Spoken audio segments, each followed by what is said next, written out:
fellow sports journalists, Tim Turner and Michael Robinson. Welcome to our show tonight.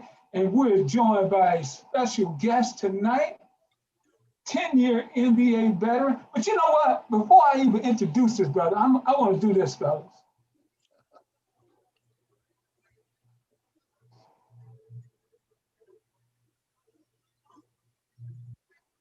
I'm gonna come back to it. So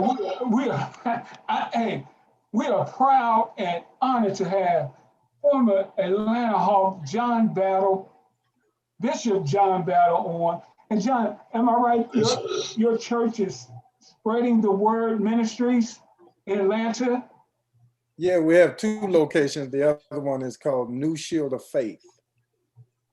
Yeah. So it's 2 ministries in Atlanta. And outstanding, man, outstanding. Hey, we just wanted to get you on here and kick it with you a little bit about your career. 4th round draft pick out of Rutgers, but I want to take you back to your high school days in DC. You know, most guys going to the NBA were like the dog around town, but you were basically riding the bench. Oh yeah. Actually, I tried out for the team. I played pretty much 1 year and got a scholarship to Rutgers, but because actually some off a dare, I tried out for the team, had no, I wanted to play, but they were so stacked. They had 3 All-Americans on the starting 5. How can I play? And 2 of them went to Georgetown and played on John Thompson national team. And one of them went to Oklahoma and played with Wayman Tisdale.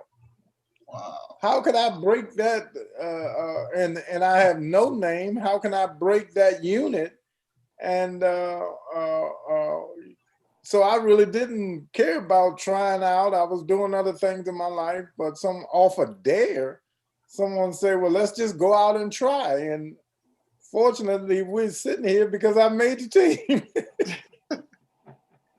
That's awesome. It's kind of incredible.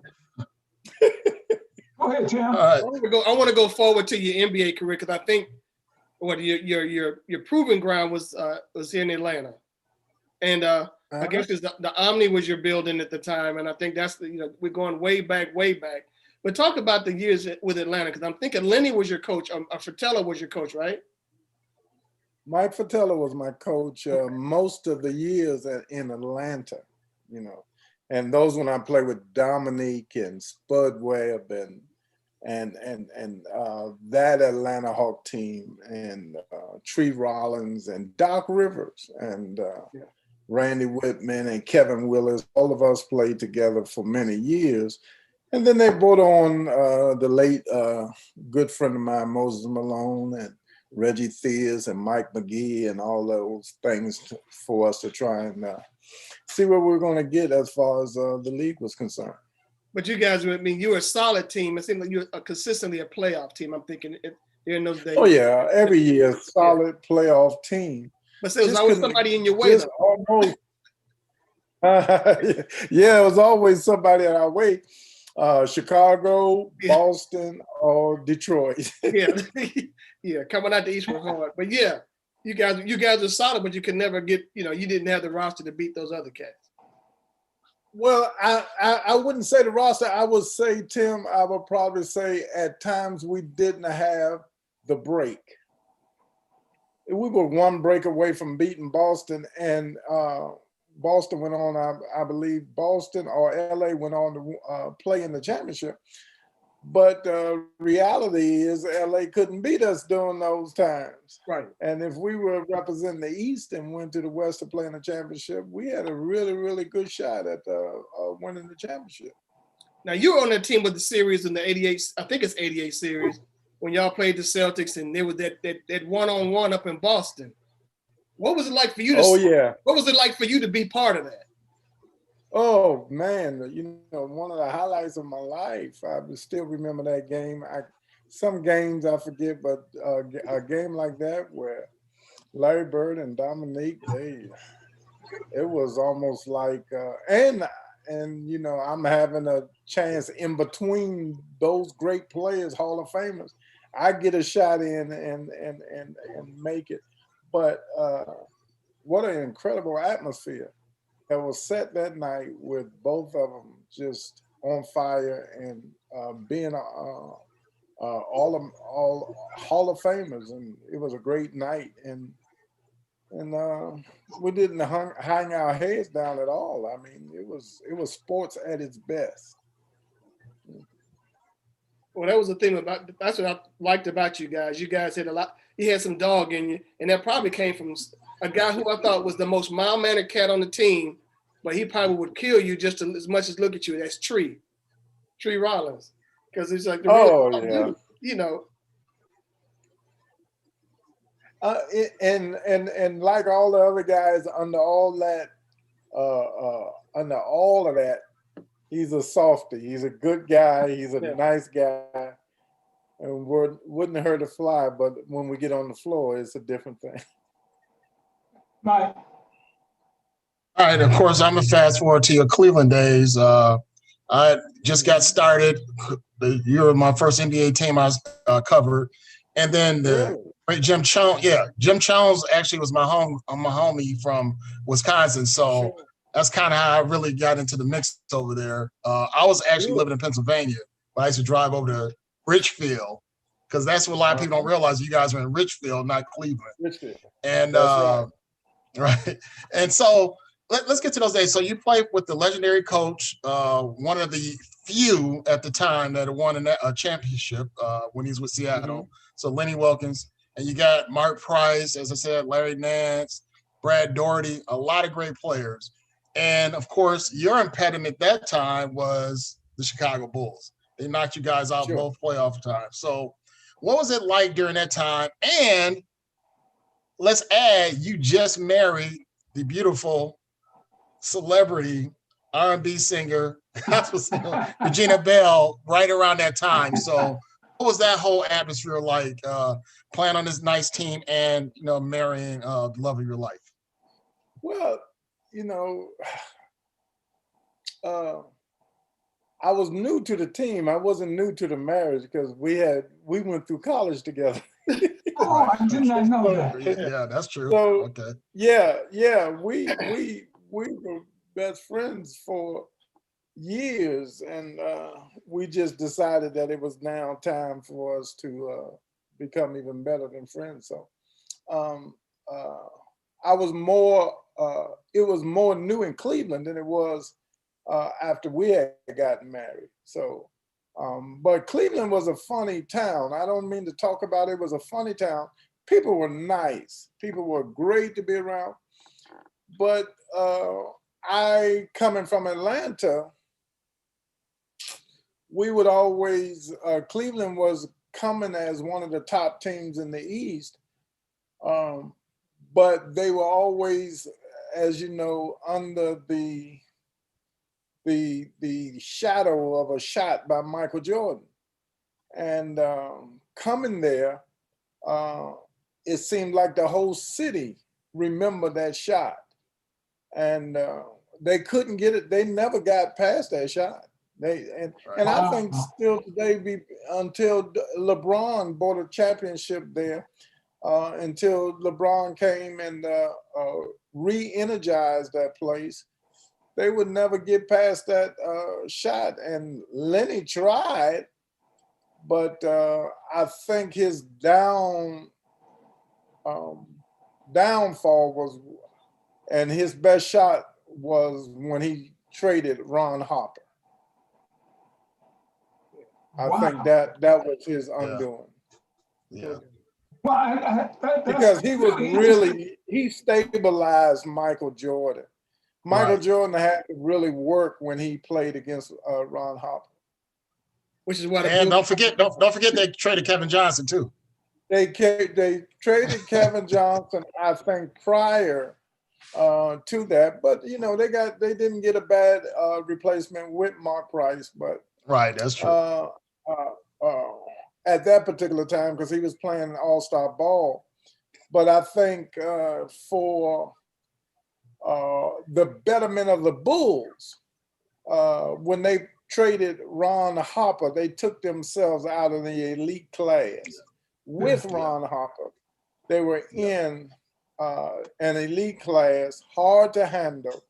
I mean, you're talking about dead-eye shooting Mark Price. You're talking about 20-plus points from Ron Harper, Brad Daugherty, Larry Nance, Hot Rod Williams. I mean, you have supporting cast after that. Nice team.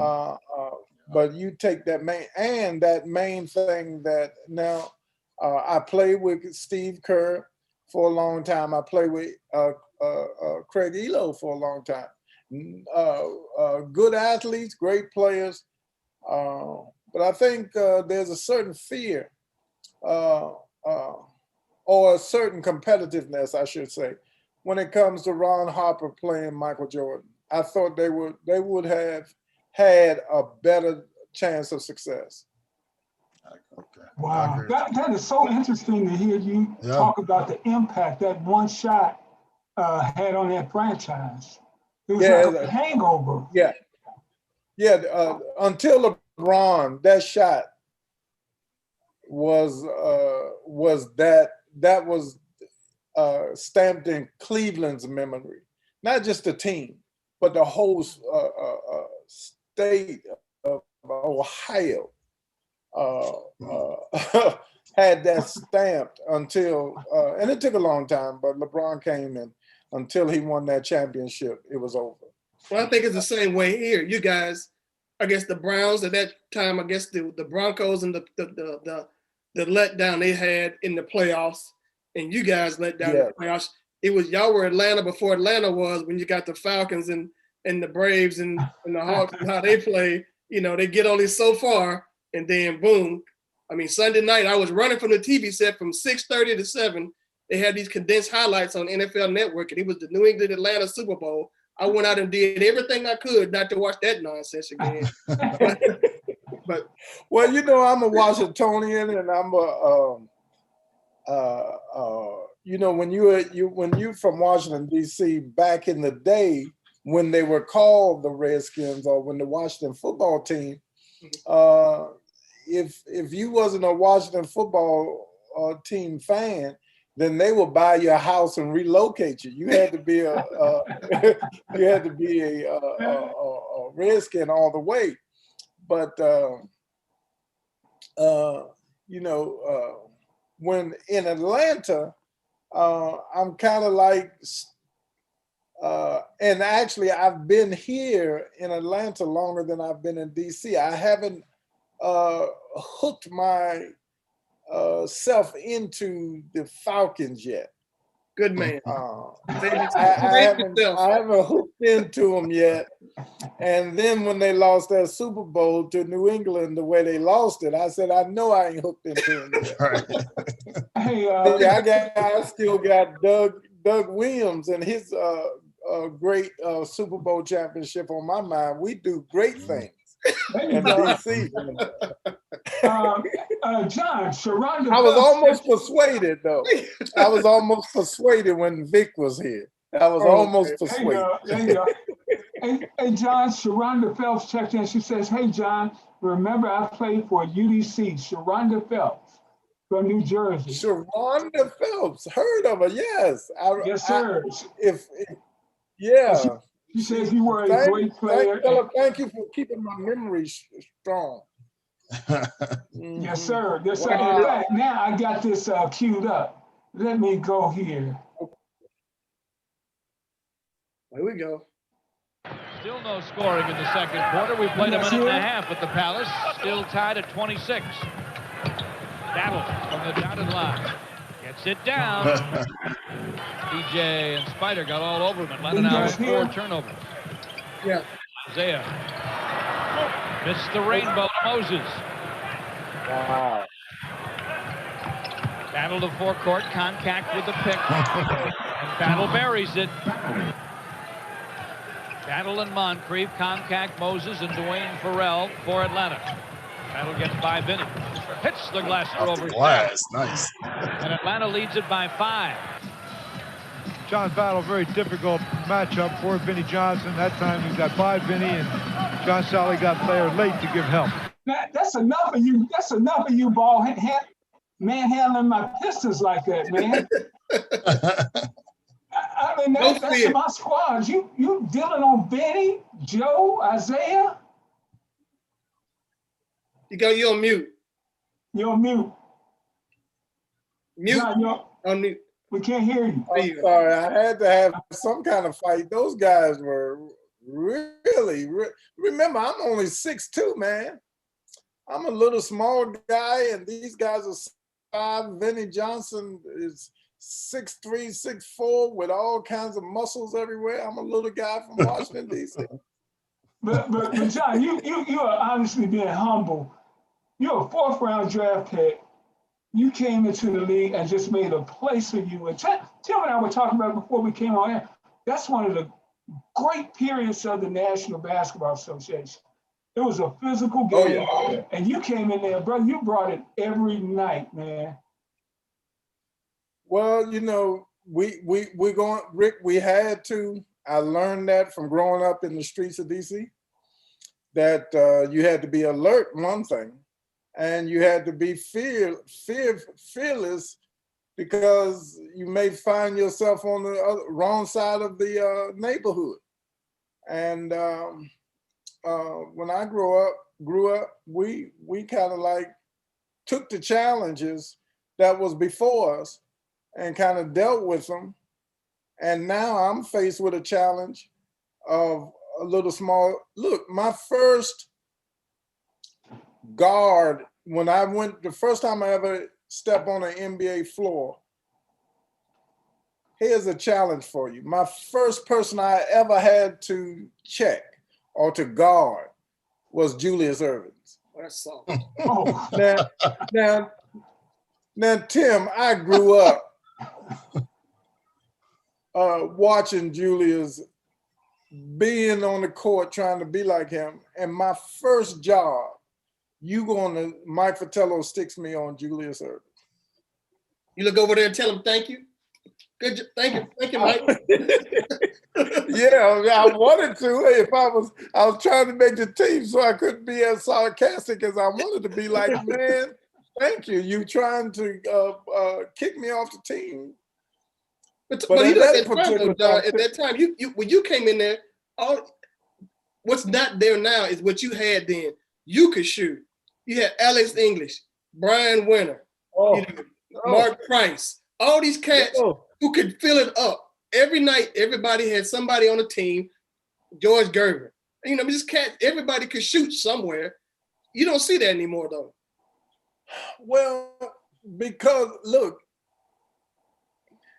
I say,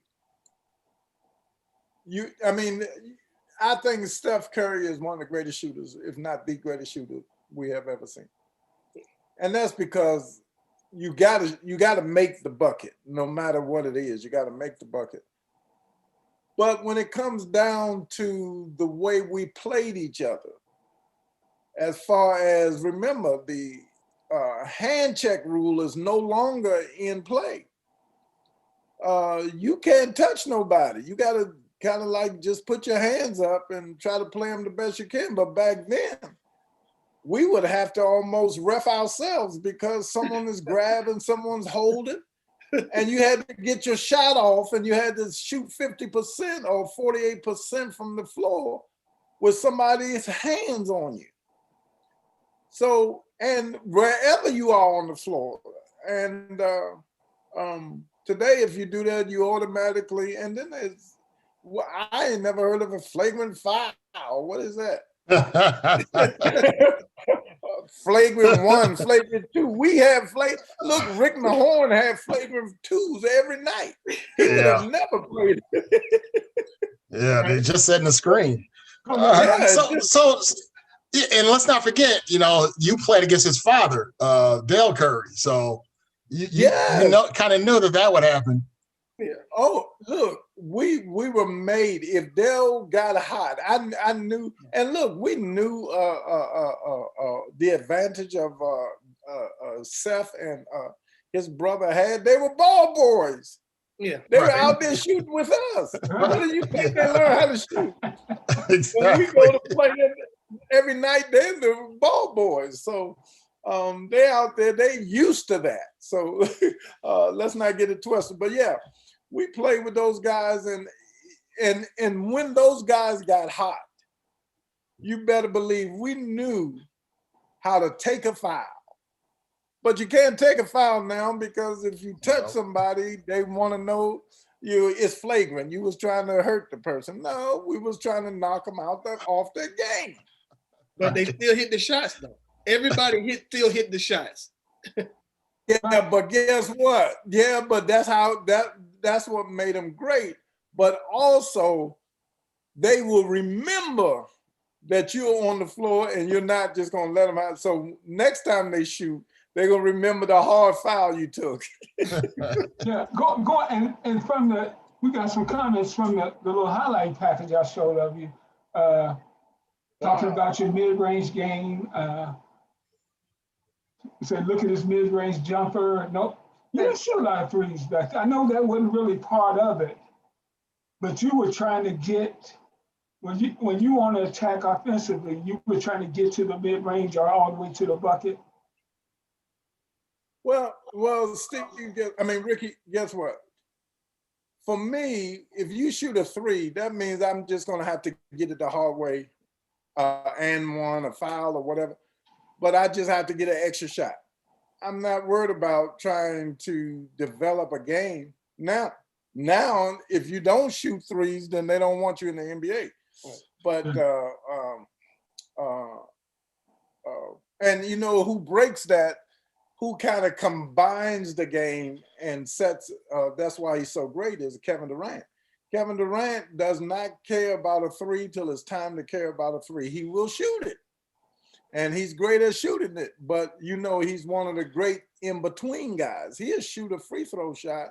He'll shoot a little small shot and score his 35, 40 points.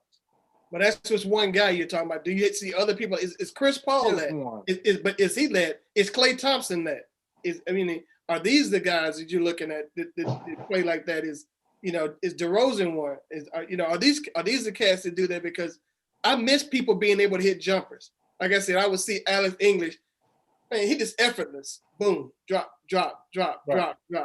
Brian, look at he had white guys that could shoot for days. Price and Winters. And guys in Denver, Dan Issel could shoot. But watch this, Tim. Guess what? That made them great free throw shooters. Right now, we are lacking in free throw. We can't shoot free throws because we shoot so many three-pointers. Right. We're terrible free throw shooters, and those are shots when nobody's on you. I can't imagine missing those many free throws in a game. So let's go back to when you growing up in DC, of course, Sleepy Floyd and all those guys over at Georgetown. You go to Rutgers. Now Rutgers is in the Big Ten, so I know you probably feel weird about that. But what was it like watching Georgetown emerge into the superpower when Patrick Ewing came? And what was it like knowing your hometown team, per se, was doing that while you were at Rutgers, making your way? Well, you know what? Later in my career, after I became an All-American, after I went to the pros, I met back up with my good friend John Thompson, God rest his soul. But later in the career, he always mentioned to me when I see him around the city, or I saw him at when we went to play the Wizards or something like that, he always remembered. He said, "You should have been at Georgetown. You know you should have been at Georgetown." I said, "John, you took all the players off my team. You took William Martin. You took Gene Smith. You won a championship." He said, "Well, I should have took you too." So, but I snuck away and went to Rutgers. But what uprising in the city during that time. I mean, that John Thompson, and I knew all of them, and I knew all the players because we used to play pickup ball, and John used to open the gym, Michael. he used to open the gym and only certain amount of people can come in. That's when also Pat was coming down there, and Pat was about to sign with Georgetown. So we were all together during that time. Mm-hmm. What a great university in sports after John Thompson got there. But really, there was no really good team in DC at the time. Georgetown was DC's team then, wasn't it? Well, they had a Division II championship team called UDC. Yes. Yeah. Mm-hmm. Yeah. University of the District of Columbia. Thank you. My wife just gave me something. She said hi to everybody. Hey, Regina. hey. But UDC has some really good players and actually won the Division II championship. Right. So Earl Jones. a lot of, Earl Jones, Michael Britt, Kenny Payne, all those guys, and actually, some people would ask me why wouldn't I go to UDC than to go all the way up to a white school such as Rutgers. Mm-hmm. So you didn't consider Howard then?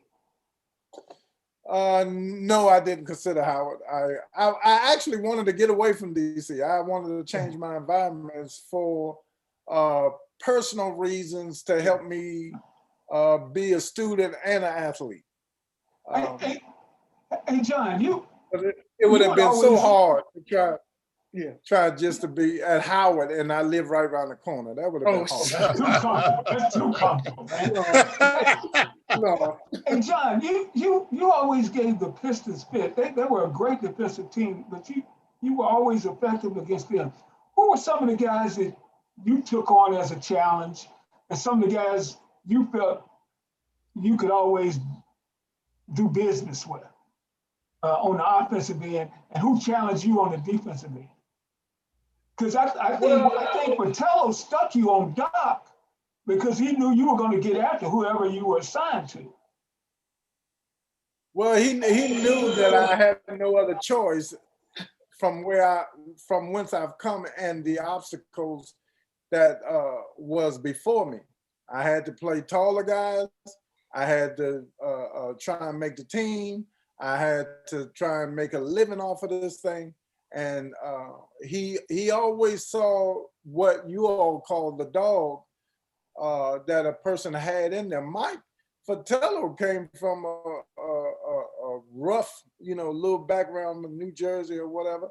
And he liked roughness. He liked guys who would fall down and get back up and fall down and get back up. So if Mike listening, I want you to know I played to that. I played to the strength, and I gave you everything you wanted, and he kept me there. Me and Spudwell.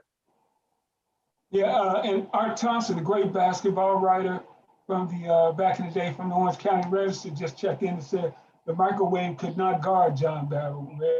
I know. I used to watch them games when you did that to the microwave. You know what? Let me tell you something, Rick. That was one of the greatest. I loved playing Vinnie Johnson. Now, Vinnie Johnson, I couldn't guard. Vinnie couldn't guard me, but I couldn't guard him. I mean, I would say that, and I hope he's listening, because. But we respected. Now, I didn't shy away from the challenge. He was such a great player. I think great players like that, you just can't stop. You can just try to offensively combat them and match them point for point. That was my goal. Even when I played Michael, it's tough. But at the end of the day, I wanted him to say that was a hard night because I know they're going to get ready for the next night. When you would play Mike, what would you try to do to slow him down? Did you come in with a game plan? Oh yeah. My game plan was to slow Mike down on offense. When he had the ball, I played him to the best of my ability. When I had the ball, I was running right into his chest. I made him work just as hard. I made him say I don't want to play this guy. I'd rather him say, look, Pippen, you take it. Or something. I need a break. But that's the only way you gotta make them work just as hard on the other end. Well, so I want to ask you about that, because it's like, okay, Mike put you on the tough guys. And I can see you coming up there and says, look, 4th round guy, trying to make the team. Number 21 over there, what about him? Can he work a little bit harder? Can Nick do something besides dunk over here? You know, do your teammates appreciate your effort is what I'm getting at. Do your teammates appreciate? Oh, yeah. To the point of 28 points a game, he better appreciate it. Because us playing hard and docking them and we playing our defensive game and we really we let him get most of the shots on offense. So, and we helped out on his man. And actually, Nick became a better defensive player because we were there. He had to play. Remember, everybody in the East was a slow down running team. You can't run if you're not a good defensive team. Right. LA had this LA ball going, this fast break, but they were also blocking shots. Worthy and Kareem was blocking shots. Then they take off. Well, Atlanta, when we started, we introduced the LA type of ball. Mm-hmm. That's why they brought Hollywood to Atlanta. Because I believe when we were there, we brought Hollywood to Atlanta. We said, okay, LA, we're going to be LA in Atlanta. We started to run and nobody in the league could run with us. Even LA. And was that a frustration? Because you said you have, coming out the West, you knew LA was going to come out pretty much a cakewalk. There was really no hard team. Was it Seattle at the time or whatever, or Phoenix or whomever at the time? But you always going to have Cleveland was going to be good, and Detroit was going to be good, Boston's going to be good. You had 3 to 4 teams you had to go through every year. And New York was going to be fair. Back then with Patrick, so they were going to be fair before, the emergence of the little small teams like Indiana with Reggie Miller. And I think Charlotte started to come up with Larry Johnson. Yeah. They started making a name. But otherwise, Atlanta and Boston and Chicago.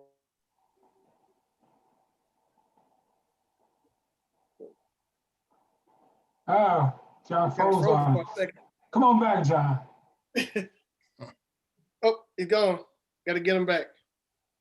Okay, but maybe he'll check back in. Here we go. John, Yeah, I'm back. Okay. Go ahead, Mike. All right, John. Let's go back to the younger days. So you grow up. Oh, yeah. You got the Baltimore Bullets. So what was that like being a DC guy, and the NBA team is playing in Baltimore, and then later when they become the Washington Bullets, they're still playing in Landover. So did you guys feel like that was your team, even though they were playing in Maryland proper, even though it's the DMV? So what was it like, that dynamic? Oh, yeah. I grew up with Elvin Hayes and Wes Unseld, the late Wes Unseld, and, all Kevin Greavy, all those great. And when they won, Wes Unseld says that the opera isn't over till the fat lady sing, and they end up winning the championship. Yeah. Y'all remember all that? So I remember that. We claimed the Washington Bullets or the Baltimore Bullets. They was first the Washington Bullets. Mm-hmm. And then Baltimore tried to claim them because they were there, but we claimed them. So they were our team because they were the Washington Bullets. And I want to go back to talking about the 80s. I'm thinking now, when you played, there was no zone defense, correct? It was all man to man. It was all man to man. No, man. I never play under no zone. So another hard, that means you had a tougher responsibility than the Cats do this time around. These guys, they can play. Yeah, because they made people. But they made people, Tim, be the athlete you were supposed to be. First, one-on-one, and then you get some help. But you had to play honestly. Right. When you play zone, then everybody just have a zone. But back then, they thought that every player had to stand on his own merit. When obviously, when we started to induct more European players, we had to make it palatable or balanced some kind of way. With the three-pointer, we had to make it balanced with no hand checking. You had to give them a chance to play because they wasn't really able to do the rough ball. Is that the reason why? Oh, Come I don't on. want to spill all the secrets, man. The television packages open bigger when they have somebody to watch from their country. Yeah. Great point. So John, what was the epiphany that got you into being a bishop? What happened? You had George Foreman had his moment where he's boxing and just one day he said he found Jesus. So what was the moment for you that said, I'm going to get into this profession or this calling? Well, It wasn't the night that you picked Dr. J, was it? No. Okay. No, Okay. I was still trying to become a ball player there. Okay, all right. But I think early in my life, I grew up. My grandmother was a holiness preacher. My grandfather was a Baptist preacher. And my mama, for a certain amount of time, she made sure we had a spiritual life. And then when I started to become an athlete, I kind of got away from church and would duck mama on Sunday morning and go play some ball. But actually, right before I retired or was thinking about retiring, I got a little edgy to go back and to do more for people to show what God had done in my life and how all the odds was against me. And I kind of like zoomed through the odds. I made it through the tough times. So I had a little spot for that. And I think it was created by my mom. She always had a spot for people in her heart. She would serve dinners. Look, at our church growing up, I can remember my mom, she was the cook. So she would cook dinners and they sell them for whatever they sold them for. But she gave away more dinners out of the back door than she was bought at the church to the people, to the drunks, to the this, to the that, to the people in our neighborhood. We knew that she would make sure they were all right. Hey, John, how does your experience as a professional athlete, does that play a role? Does those experiences help you in your ministry? Oh, yeah. Oh, man. It helps me because of the people I've met. It helps me because of the places I've been. It helps me because the obstacles I had to overcome.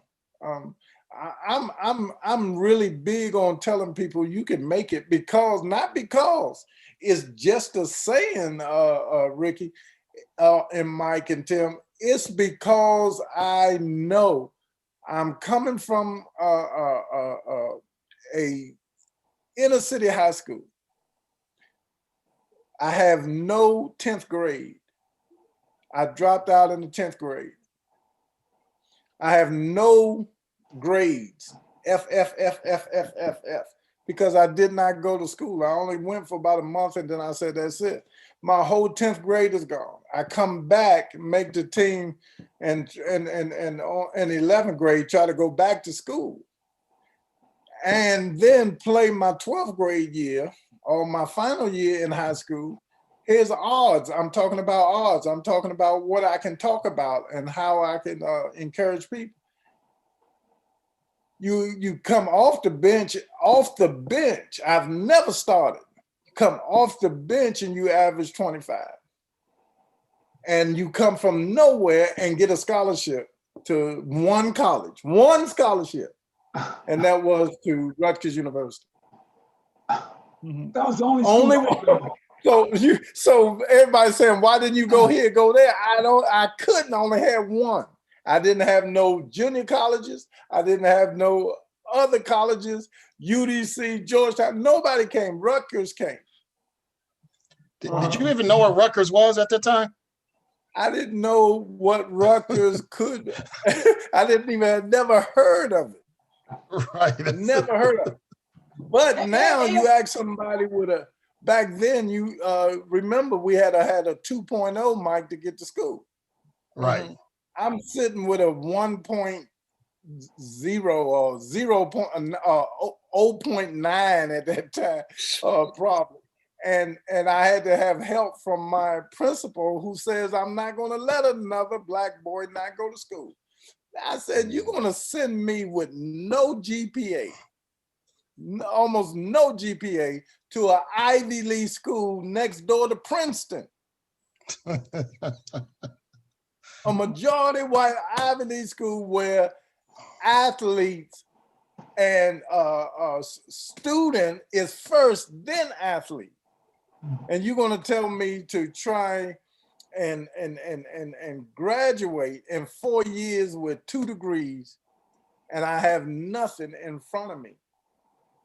You're talking about being able to preach under those, to tell somebody you can make it. That is an amazing story, man.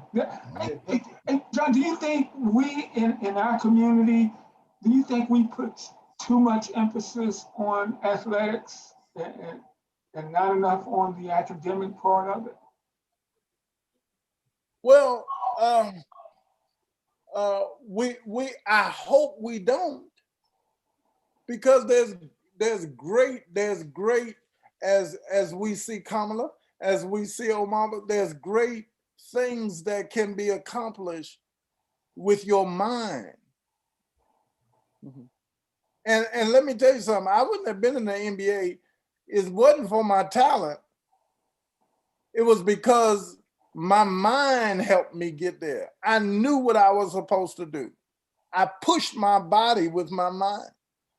You know, and yes, I'm happy about the things I have accomplished with the athletics and sports, and I love talking about them. But I get more from my children when they realize that I have the degrees from Rutgers, I have the degrees from Beulah Heights University, I have a degree from two masters from the International Theological Denominational, and then the third in my first doctorate, which I'm going for another PhD from Emory, but I did my first doctorate, and I get more from them about my scholastic career. Wow. That's not bad for a guy that had a 1 something. A 0 something, he said. I don't know what, I think it was a 0.9. That's what I said, not even a 1, but no. To your point, John, people think athletes don't use their brains. They don't think that athletes think. Because I've seen plenty of guys, supremely gifted athletes, who could not make the NFL or NBA because they couldn't remember plays and didn't know what to do and couldn't make good decisions. Yes. You come in and you do that. It's because you use your head. Oh yeah. I don't know if you ever saw this story, but you know, one thing that always stayed with me, Tim, it was the story of Dexter Manley. Redskins. Yes. Yeah. No education. Nope. And I saw him. They highlighted it, and they had a program, and they had it on television where he went back to school, but he was in elementary. Yep. Yeah. And they had him in the classroom with third and fourth graders. Yep. That's heartbreaking just to relive that. Yeah, it's hard. Yeah. But that's where he was. He couldn't read, he couldn't, and they was trying to build him up. And here he is, all pro lineman or whatever, defensive lineman, could play with anybody, could read any defense, but couldn't read a Curious George book. That's hard. Yeah, man. Hey, John, what we getting a sermon here from hey, John, well, keep it in that vein. What about when you see somebody like a Dwight Howard coming from that Atlanta area, coming from a religious family, Vin Baker also coming from a religious family, but then they get to the NBA and they kind of like went astray. So have you had any contact with some of these guys that maybe have kind of gone away from the church? Well, this is what I think about guys. And, you know, I talk to guys, and a lot of times, let me tell you, it's because a tragedy happened. You know, they come to pastor when the tragedy happens.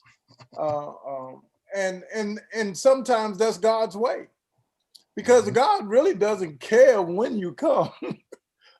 But sometimes he knows that life will bring you back to your familiar surroundings and the things that really matter. I love the NBA. I loved when I played. I loved everything about it. But I still love people when I help someone come off of drugs, which I lost sisters and brothers to alcohol. I lost sisters to drugs. So I love people when they can come to my church. I can help them get off drugs. We can put them in a program and they come back and say, Pastor, look what happened. I don't need to hear about ball then. I just hear about a life, Mike, that has been changed and has now have a chance to live the rest of their life. And I made a difference. Oh, it's better than getting any 3 points. I mean, clearly, clearly, John, you've been able to understand that being a professional athlete is just a part of your life. And there's so many other components to your life than just playing in the NBA. Yeah, Rick, check this out. I called Doc Rivers. He picks up my call like this, because he knows one thing. It's tough being in his position, and we're really, really close friends. And other friends says, I kind of called Doc and he wasn't, he didn't answer me. And he knows one thing. I'm not calling him for a job. I'm not calling him for, like other players call, I want to get back in the NBA. I want to work. I want to be a coach. I want to do this. I play with Doc. I call him. Can you help me? Call him. When he knows I'm calling him to pray with him about the season, or pray with him about something, and that's it. I leave messages for him, and he get back, thank you, bro, this. And it's because, for me, that won't satisfy my life right now. And I call it babysit millionaires.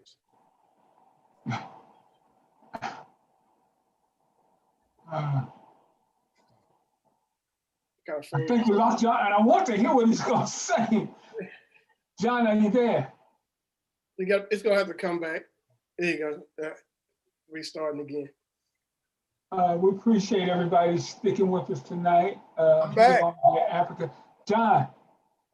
You're on mute still. You're on mute. No, I'm good. Now you got to repeat what you were saying because we lost you. Babysitting millionaires. I was saying that that doesn't stimulate me now. In other words, and I'm sure that we need guys, the coaches and stuff, but I think it's babysitting millionaires, because I was one of them. And coaches really they have a part and they have a place, but they can't handle these guys. These guys coaching, and my God, it's a great salary, but these guys are making $50 million a year. What are you going to tell them? And you making $500,000 or $1 million? You know, it's just a psychic of it. So I chose not to go that way because for me, it wasn't going to satisfy me. It wasn't enough to make somebody great at something they were going, you know, either you're going to be great or not. But a mother with 4 children that needs a hand, that needs a place to stay, that needs some help, that's a challenge to me now. It's almost like playing Vinny. I need a challenge. I need a challenge. When I left ball, Tim, I fed on the streets of, I fed 80 or 90,000 out of my kitchen. Me and my wife, 90,000 people a year for 6 years. Wow. That's beautiful, man. We bought the food, we cooked the food, and we took it down there and fed the homeless for 6 years out of my kitchen. We just got a couple right more after I minutes. left. We just got a couple more minutes here with you, John. This has just been a remarkable conversation. Mike, you want to finish it up? Yeah, I was gonna say. So, what was it like then while you playing ball, and then your wife is winning awards, and you know the talk of the town, singing with Peebo Bryson, all these great things, movie soundtrack. So, what was that like being, you know, a husband to someone of that magnitude? Now go ahead and say you did it first before Halle Berry and David Justice hit town. Y'all were first. The thing, remember, Mike, the way it was like this. It was like being with my old friend at Rutgers. Remember, when we had nothing, when we weren't John Battle that you know of, when we weren't Regina Bell that you know of, we were trying and fight to get money to buy pizza to make it through the night. So, so you know, we owe each other this now because we went through all of that to get to this.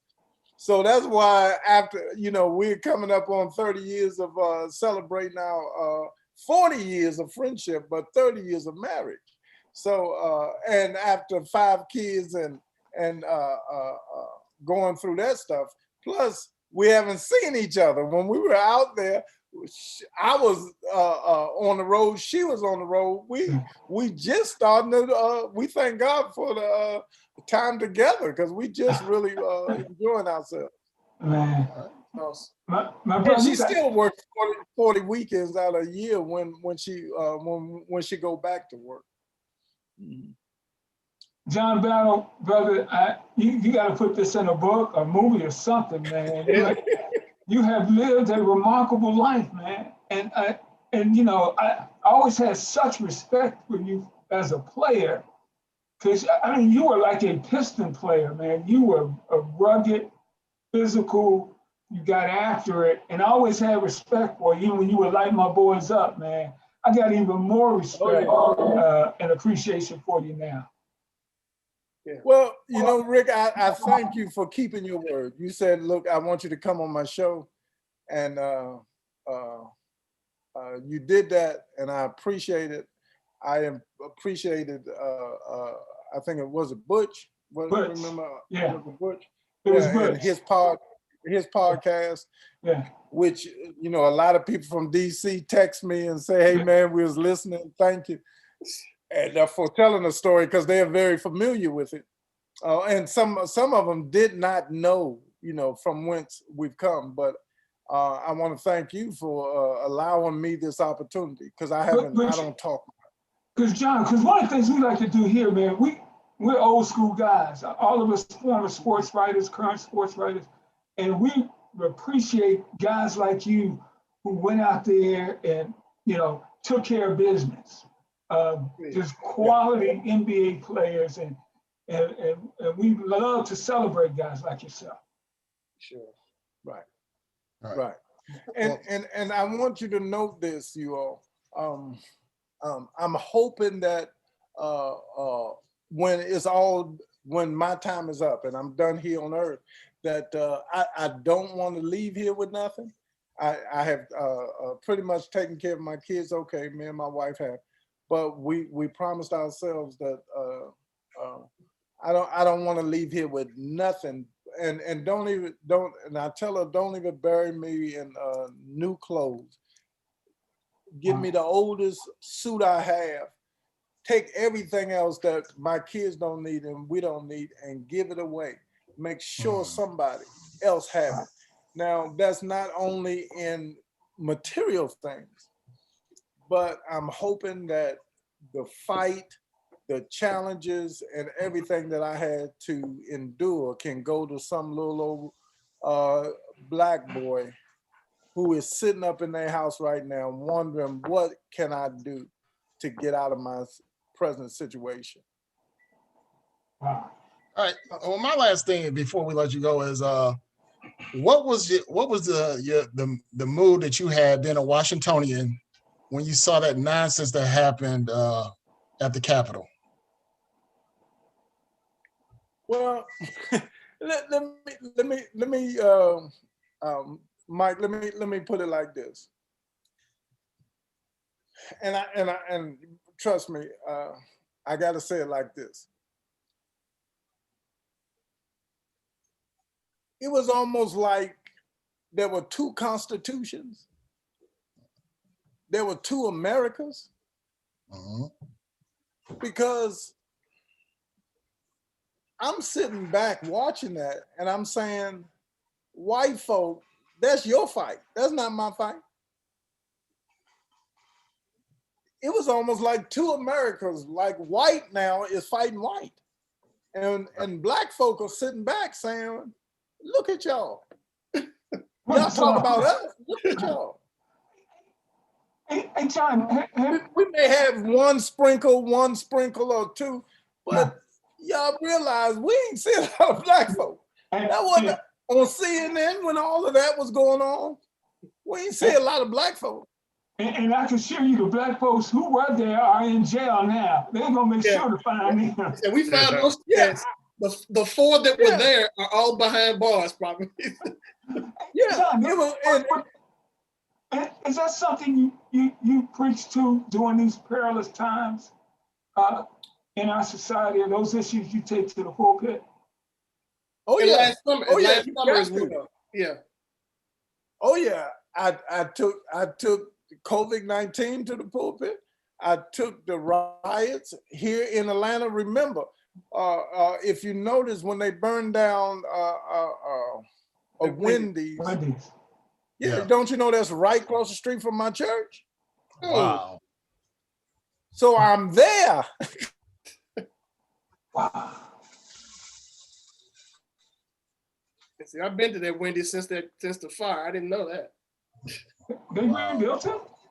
No, they tore it down now. Oh, okay. It was more like people were going by it as like a sort of a shrine type thing, and they didn't want that anymore, so they raised it. Yeah, it no longer exists. So yeah. I hope you can at least get back to. I was right in the middle of saying, I'm there with my parishioners, the people that go to church that's surrounding that community that go to my church, saying to everybody, look, this is the deal, and we're right there. And the boy is in the street dead, and the cop is this and this. I'm right there. Brother, you got to come back in business down the road, man. You got to come back in business, John. I mean, we could just go on and on with you, brother. Anytime, Steve. Anytime, just call me back. I mean, Ricky, I'm sorry. Anytime, just call me back, and we would talk. And look, we would politically or this or that. I'm not a big political guy, but I have to be up on it because I have people living every day with this stuff.